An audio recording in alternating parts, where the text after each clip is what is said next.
Hello, and welcome to this presentation on Syngnathidae sapiens, a theory on evolution. Here, we will present evidence for all vertebrates to have evolved from the Syngnathidae family, and in particular, that Homo sapiens evolved from the Syngnathidae hippocampus, or the seahorse. The null hypothesis as presented here is such that while we cannot ascertain that all the links in this presentation are correct, neither can this hypothesis be completely discounted, and therefore it merits further investigation. In this presentation, we will focus on the notochord and nerve cord homology across all animals. In particular, we'll focus on the skull, vertebrate, and brain evolution across all species and try to see how putting the Syngnathidae family as the ancestral origin makes more sense in terms of diversification than assuming that all these different traits somehow came into one animal. We will also establish twinning and eversion as necessary evolutionary processes. Twinning is the process of conjoined twins where one egg either divides into two or two eggs merge into one, thus producing a hybrid creature. And eversion is the process of turning something inside out. It's a form of folding, but with the very particular characteristic that we want to enclose something, and it is involved in creating tubes and cavities. And finally, we'll use 1 and 2 to establish a new proposed evolutionary line which starts with the flatworm and ends with humans. And all it requires us to do is to throw away the notion of reptilian and mammalian, of warm-blooded and cold-blooded as distinguishing features, and instead focus on how distinct features like the nerve cord and the vertebrae developed through time, through evolution, and through species. To start with, let's familiarize ourselves with the Syngnathiform order and the Syngnathidae suborder. This includes not only the pipefish and the seahorse, but also razorfish, trumpetfish, and shrimpfish, which have similar snouts or a similar up and down pattern. However, we will drill down exclusively to the Syngnathidae family, which has the seahorse, the pipefish, and the pipehorse. They also include the sea dragons, but we will simply refer to them as a form of pipehorse. And finally, we arrive at the Hippocampinae subfamily, which includes the seahorse and the hippocampus species, which will be the focus of our paper. This is a very unique animal in many regards, which we will see throughout this presentation. Here we see a comparison of the different types of fish that we will be considering, and the morphology that we want to be focusing on is the fact that the pipefish are always linear and straight line. The pipehorse has an S shape, while seahorses have a hook shape to their body. In other words, a seahorse can natively touch its nose to its chest by merely bending its neck, whereupon the other animals cannot do the same thing. We consider therefore a pipefish to be in the neutral position if we consider that a spine. We consider the pipehorse to be in an extended position, and we see that the seahorse represents a flexive position, which you can see the natural, here's the S, and then there would be the hook. This will become a distinguishing characteristic of all vertebrates, which will align and which will show up time and time again. This here are then a lot of examples of different types of seahorses, pipehorses, sea dragons, etc. And in particular, notice the wide variety of colors, shapes to their bodies, their extensions. This one even has a flap that looks like a cobra. And also their snouts. They have a tremendous variety of snouts, and in fact their markings on top are as unique as a fingerprint across all species. Some species are also extremely small, with the pygmy seahorse being no bigger than the fingernail of your small finger, which gives them a tremendous capacity for hiding and a clear advantage. The uniquenesses of the seahorse make it an ideal candidate as a primary and ancestral being. It has all the features of all the animals. It has eyesight like a chameleon, with eyes that move left and right. It has the snout reminiscent of horses, from where it gets its name, which we will find out is a very complex machine doing very unique things. It has an exclusively carnivorous diet. It has very territorial tendencies, especially during courtship. Courtship itself is a very ritualistic and unique process among all fishes. Again, in terms of uniquenesses, the seahorses carry their young in a pouch, much like a pregnant vertebrate, and then gives live birth. This is unique among all sea animals, and also unique among all animals is that it is the male that is doing the birthing. The baby seahorses come out fully alive and prepared for the world, and even though 1 in 1,000 survives, broods of hundreds ensure that genetic diversity is ensured. The tail is another amazing mechanical wonder, which is prehensile and can grasp grass and other objects and protects it from the strong currents, given that the seahorse is not a particularly strong swimmer. It also has camouflage and very distinct body markings. And yet, despite all these uniquenesses and all these characteristics, you will never find the seahorse, or perhaps even a pipefish, in any tree of life. In fact, they present more of a problem than a solution, because even though they are classified as a bony fish, they are not a cartilaginous fish like sharks over here, and they're not precisely ray-finned fishes, so they belong somewhere over here. And of course, all other reptiles and mammals evolved thusly. But I propose that we put them right there at the beginning, at the jawless fishes, where they represent a divergence and a specialization in terms of the jaw. In fact, another, perhaps not unique feature of the seahorse, but certainly a special one, is that in the transition from pipefish all the way to seahorse, there are no missing links. We have extant examples of all these creatures and can form a linear chain of progression which maps out the evolution of this creature throughout millions of years.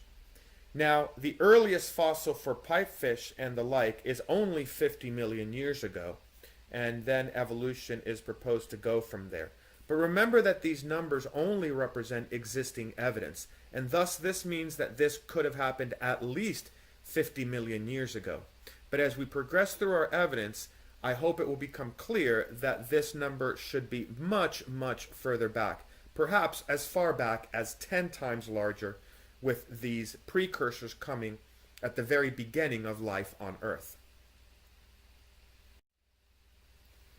We will now start to present our first homological evidence by comparing skull and vertebrae across species.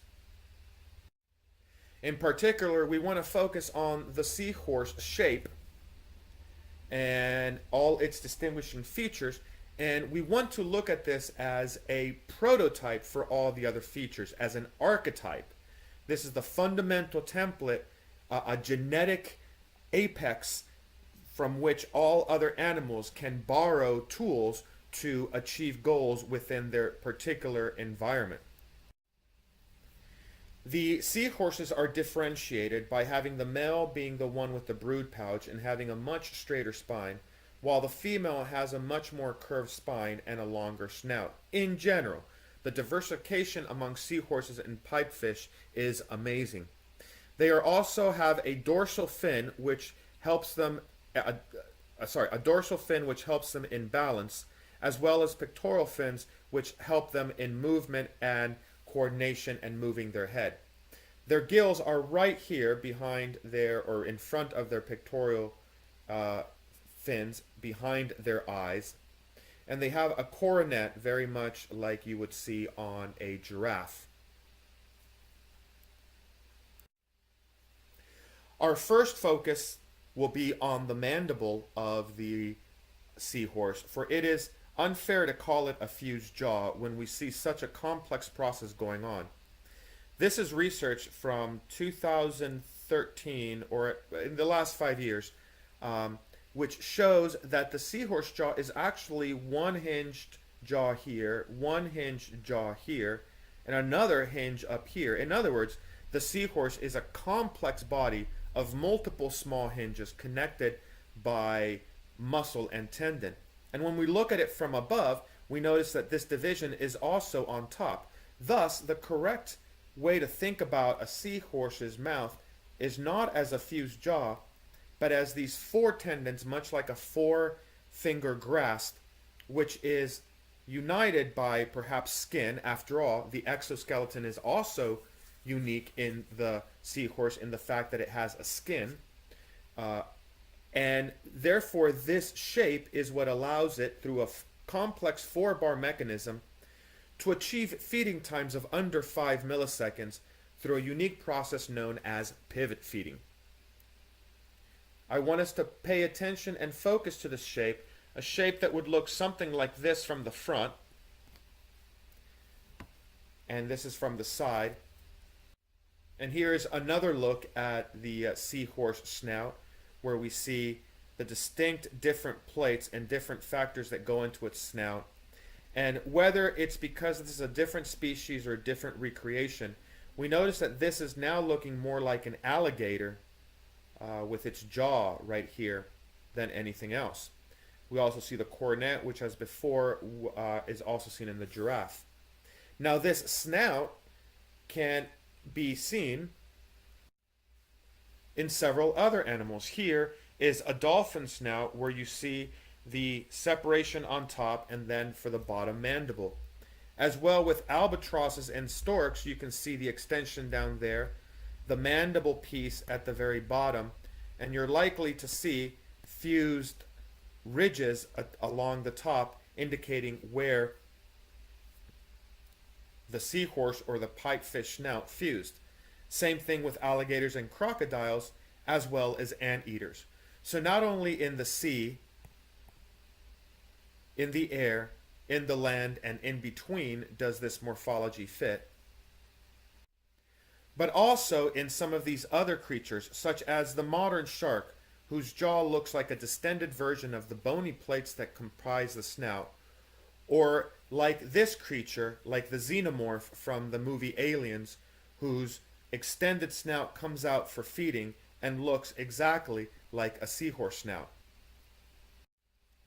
The goblin shark is another example which could serve as a transitionary example of where this has not fully receded back into the mouth. In fact, the goblin shark feeds by extending this again like a monster movie out there, and this would reflect the mobility of having this lower mandible in a pipefish or seahorse distend and then move backwards as the muscles contract it back. The eel too shows evidence of another process where the back hinge could remain, but then the inner hinges comprise a complex mechanism inside. Returning again to the shape of the skull of a seahorse, remembering that it has this fourfold break symmetry along it, we can then identify several other creatures whose heads can in some way map back onto the seahorse head. In the case of the winghead shark, if we take its skull and fold it back in on itself, then we would replicate what the upper mandible of a seahorse would look like, with the eyes mapping precisely to where they would be. This could be due to a twinning process where a conjoined twin could have been an evolutionary advantage and then passed on, or it could be some form of aversion where the insides are trying to come out. A third possibility, and a very interesting theory, is that of infections, where fungal or viral infections cause the inside tissue to burst out, and somehow the new configuration provides a symbiotic advantage. These breaks not only happen on the horizontal plane, but they can also happen on the other plane, where these ray fishes can be seen as you stepping on a seahorse and splattering it out this way, thus opening them up. But some survive and thus evolve into this form, which again, if we go in reverse and simply bring these two halves close together, we could morphologically see how it could come from a seahorse. Moving on to the tail, which is really the center of the vertebrate hypothesis, we notice that even though seahorses are classified as vertebrate, this is actually a very inaccurate description. After all, the insides of the seahorse's spinal cord is collagen and not really bone. As well, the outside is an exoskeleton, a bony plate, and it is actually unclear whether this is through ossification, calcium-based ossification, or some other organic keratin or substance, such as what we would see in maybe insects. The shape is very unique in particular, which already we can see if we ossify some of these sections here would look like our pelvis or our coccyx, or maybe even a finger.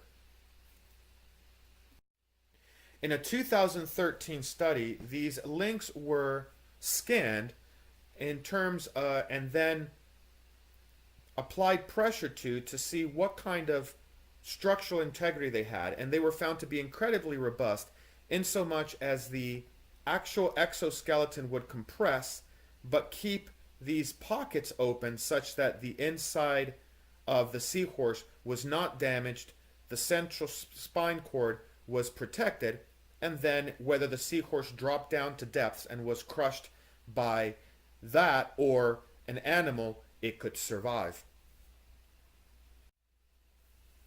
Here is spina bifida. This is a condition in humans where the spinal cord fails to close around 28 days, and after this can lead to a condition where spinal fluid and even nerves can pop out of the back of a baby's spinal cord.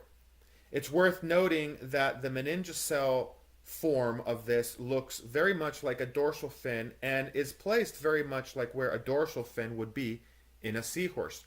Furthermore, these conditions are predominantly in the lower back and only rarely occur in the upper back. This then is an unfused spine consistent with spina bifida. It is through this canal that then spinal fluids or nerves would exit the body. Notice how this shape looks exactly like the green and blue exoskeleton dermal plates of the seahorse. Notice how the bottom spines would come under more pressure, would come down to meet, and would fuse exactly as we would in a human vertebrae, with the top shapes looking exactly as here. If we continue looking at vertebrates, we notice that the ancient sauropods had a long neck with these open vertebrates, which are very reminiscent of the open structure of the exoskeleton. This would make sense since an open structure already inherent in a seahorse or pipefish would give great dynamical advantages to the growth, unhindered growth of animals during Cambrian or Jurassics or wherever they needed to grow. Birds as well show distinct vertebrae morphology in terms of where they're placed. Notice that this is very straight lined. This kind of bends, and this is an S, but at no point do you have the hook that is reminiscent of a seahorse. Instead, all of these animals are derivative from pipefish or pipe horse style bony fishes. Let us now take this a step further and organize this assumption and use the syngnathidae family as a link to join reptiles and mammals and all other animals together in one single evolutionary line. We start with the humble flatworm, which then everses, folds in on itself, and forms normal worms. The central tube form is the rudiment of the gastrointestinal system, or perhaps a rudiment to breathing and other interior cavities. These worms can develop gelatinous plates, can develop segments, can blow up into slugs, and eventually can become lamprey or hagfish-like creatures. Now, these creatures are also a problem under current evolutionary models, but now they are actually necessary, where we see that the lamprey-like fish has teeth on the inside, which we can assume could then have extended back along the body and form the rudiments of the notochord. And so now, armed with a nerve cord and a notochord, we have the modern lamprey, the lancet. The hagfish as well can be seen as an evidence of eversion, where we see the inside teeth of a lamprey can evert out, can fold out, and therefore become the odd tentacle-like features of a hagfish. Another final reason why the hagfish is important is because its unique ability to produce slime upon stress can then be mapped as a precursor towards cephalopods producing a hard shell around their body. After all, the chemical composition of the hagfish could have been different and then formed the rudiments of a hard shell along other animals and formed a clear distinct advantage. This could also be another way that a notochord could have formed, where this band of cells would have formed this slime that hardens up and provides a shell, but perhaps over time, by being on the seaflood floor and having this bottom being cracked more than the top, or by having twinning and having a new line of cells grow on the inside from the inside out. Either way, we have evidence that the cephalopods grow in shapes like the seahorse, squids grow in shapes like the pipe horse and the pipefish, and the modern squid have not a notochord, but rather a pen that draws down the very length of their bodies. At this point, we insert our missing link in the form of seahorses. Weedy seahorses, pipefish, pipe horses, they all represent the ancestors to the seahorse, whom now even the paradoxical seahorse is not so paradoxical when seen as a precursor to some modern eels. At this point, we have the mud skippers as great examples of how these animals made it onto land. Not only are their large eyes very indicative of perhaps a low pressure to a high pressure change, where an animal going from a low seabed to a high bed, or the water levels dropping, would literally cause the eyes to pop out, and in turn would cause an evolutionary advantage in terms of sight. We also notice a morphological difference in terms of the caudal fin, where some mud skippers have them, some don't, some only have them on top. And more telling is this behavior of this fella, who has a walrus-like caudal fin that it's using to stand upright. Now, at this point, there is a distinction between warm-blooded and cold-blooded, and somewhere along the line, these fellas would only lead to the cold-blooded line, and there's something else that leads to the warm-blooded line. But new evidence really doesn't support this. Consider that the tuna fish has shivering. It just moves its body in such a way that it keeps its spine at a temperature of 31 degrees Celsius, which is 1 degree off from the temperature that we keep our spine. As well, sharks have always been known to have a circulatory system which has warm blood on the top. However, the heart pumps the cold blood, and therefore it's not a true circulatory system. However, in 2015, the UPA was found to actually have a warm heart. And therefore, we have all the components for the evolution of warm bodies within the seabed. And thus, it is not necessary for mammals to transition, or for an animal to transition to land in order to become warm-blooded. Instead, I propose there was a switching on process. Something happens that makes warm-bloodedness, endothermic homeopathy advantageous within the environment, within the diet. Perhaps a fungal infection allowed a certain symbiotic relationship, something they ate. But this would also explain why some extant mammals have such low metabolisms. They would reflect a stage in that evolution where the heating was just turning on, and where there's ample food, and thus, like the seahorse, who has a rudimentary feeding system and must constantly feed, it has no stomach, must continuously feed to stay alive, so too must these early mammals continuously feed to stay alive. It's also telling that the shape of these animals are very diverse, with the armadillo having reptilian-like features. Not exclusive to land or sea, in the air we can also see this switching on process. In terms of the pterosaur, or the commonly known pterodactyl, being an ancient form of what could today be considered the condor. The Argentinian condor is the largest bird in the world, and it is a vulture eating dead meat.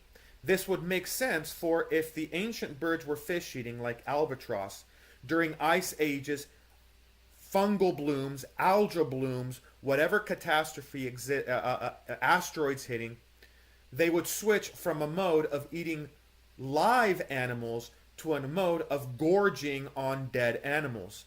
And once that specialization kicks in of eating dead animals, well, there's never a lack of dead animals, even through ice ages or catastrophes.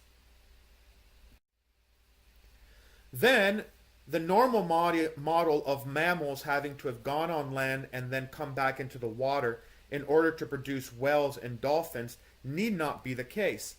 More so, this aligns more perfectly with whales and dolphins representing fully aquatic evolutions of the seahorse and the mammalification that occurred within the water. The turning on of the heat and whatever specialties led to mammals being a predominant species led onto them. They give birth through a brood pouch. They give live birth. They have all the qualities of a seahorse or a pipefish. And when they make it to land, like the manatee, they start morphing into the more terrestrial creatures. And then those that live exclusively on the water, like the otters and the seals, have a pelvis reflecting their swimming nature, while polar bears, which are more adapted and making their way onto land, have a pelvis which is more for walking and in preparation for standing up. Furthermore, the swimming motion of mammals is better understood, since the up and down motion is very common to the seahorse and thus would reflect a seahorse or pipe horse background, where the side to side motion, which is indicative of reptiles and fishes, is more of the pipefish variety. Once again, creatures that don't make it into the evolutionary table normally fit quite normally into the syngnathidae hypothesis. Here is the platypus, the strangest of the strange, a warm-blooded, egg-laying, duck-billed, poison-fanged, brood-pouched animal. It has all the features of just about all the animals. If it changed its skins and had a chameleon, it would be a dead ringer for what a seahorse does. In fact, its beak or its bill has the unique morphology that we've been talking about, the four-pronged finger catcher with the exact mandibles as what a seahorse would have. And thus this is a fantastic example of an evolutionary model that shows its heritage from the pipe horse or the seahorse skull, and thus shows that the distinction between reptiles and mammals is really an incorrect description, and one that is doing more harm towards our understanding of evolution than good.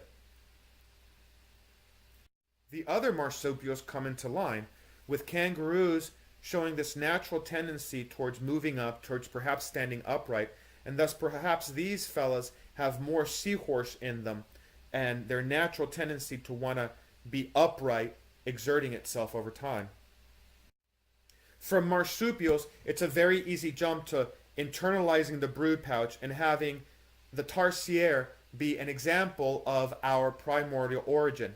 It has the big eyes, just like primordial small animals would have before they had fully developed eyes to the pressure. They hang on to leaves and branches almost exactly like a seahorse. They jump around, making them ideal hunters and great precursors to bats and flying squirrels. And from animals like the tarsier, it is a small skip to monkeys, to apes, and finally to humans. So far, the evidence presented has been subjective at best.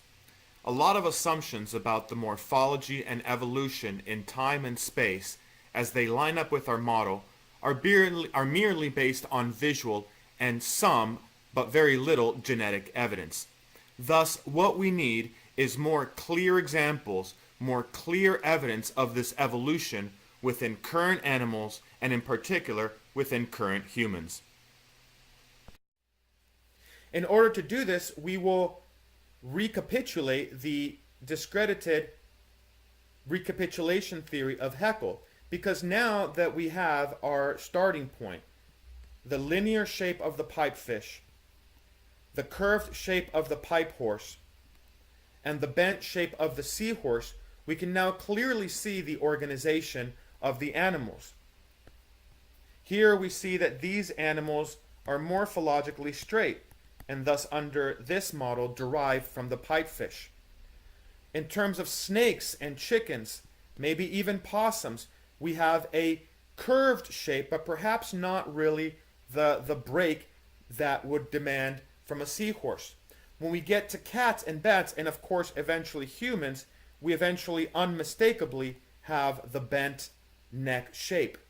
This is also very telling on a genetic level, because the number of chromosome and base pairs increases to the left and decreases to the right, with 23 base pairs for humans and upwards of 200 for fishes on the other end of the spectrum.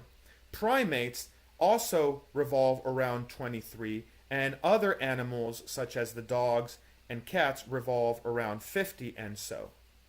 And so we see here a optimization of the genetic code where 200 base pairs is just too much to manage, but 23 provides an optimal number. In fact, there are several species that have less than 23 base pairs, with an antelope that only has 6 and still manages to survive and thrive. But 23 is an optimal as seen by human evolution.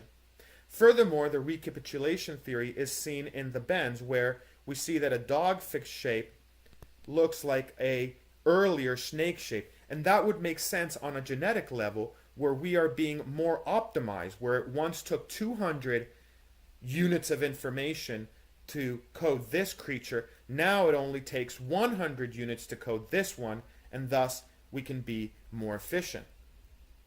In fact, if we look at embryological development more closely, we see that this break in the neck, the precordial versus the notochord, is necessary for another folding, another eversion to occur, and thus allow more brain to develop instead of just running into the casing. As we look at other animals, we see that an early Carnegie stage brain looks exactly like the brain stages of fishes, octopus, and other species. As well, the brain morphology is varied, with mostly differences in symmetry and outer corrugation. And so now we reach the climax of our presentation, where the conclusive evidence that we evolved from seahorses is presented. And I'm sorry to disappoint, but we will not focus on the hippocampus. Paradoxically enough, even though the hippocampus has been known as the seahorse forever, its structure identified with the seahorse since its naming, it will not be part of our thesis. Neither will the winner of the 2015 Visi Awards, a National Science Foundation Visualization Award, who mapped out the neurons of seahorses and configured them exactly as they would be in the hippocampus in the brain. Instead, we'll start with the embryonic development of seahorses, starting off within a placental yolk, just like an egg, except without the shell. This is inside the brood pouch or the male's pouch. It then develops and eventually hatches, feeding on the yolk until it develops into a mature seahorse and is ready to be excluded from the brood pouch. However, I've been lying. This is not a seahorse embryo. This is the brain development. This is how the brain develops through 9 months, ending in a stage that looks like this. In fact, when we look at the 23 stages of the Carnegie cycle and look at what could be termed the second octave of a 2-scale birthing system, this 2015 scan and reconstruction of embryos shows how the morphology of the ventricles and the outer brain tissues are similar. What will eventually become the continuous producer of cerebral spine fluid in the ventricle becomes the cortex in the brain matter. The ventricle down here looks exactly like what the coccyx will look like in a human vertebrate. In fact, if we start cutting into animal brains with MRI scans, we start seeing a host of familiar shapes. We see the snake-like pipe horse in a pig's brain. We see seahorses in horse brains. We see pipe horses in dog brains. And this frightful fella is a cut of a humpback whale, a sea monster indeed. And so we reach the human brain, and after half an hour of looking at seahorses, the seahorse within is unmistakable. But this is not just pareidolia. In fact, this morphology is also functionology. The cerebellum, which is responsible for balance, also corresponds to the dorsal fin, which is responsible for balance in a seahorse. The pons, a chemical emotional factory, is where all the organs of a seahorse would be. Our ventricles and the cerebral spine fluid network is exactly where the intestines and the spine of a seahorse would be. If we look up further, where the gills are, we have another ventricle as well as a matter which connects the two brains. Here we have the optic chiasm, exactly where the eyes of a seahorse would be. And where in a rooster a hood would form, we see the corpus callosum form. Down the neck of a seahorse, it ends in a pituitary gland, precisely where a nose would be. So it's not only the case that this looks like a seahorse, but it has the same functionality as what an evolved seahorse would be. And if you don't believe this picture and think this is just an artist's rendition, one merely has to Google a mid-sagittal brain MRI to see a team of horses greet you. And so this presentation puts the seahorse as the ancestor to virtually all animals. This should help us look towards the future, such that now that we know where we came from our past, we can more confidently look to what we will become in the future.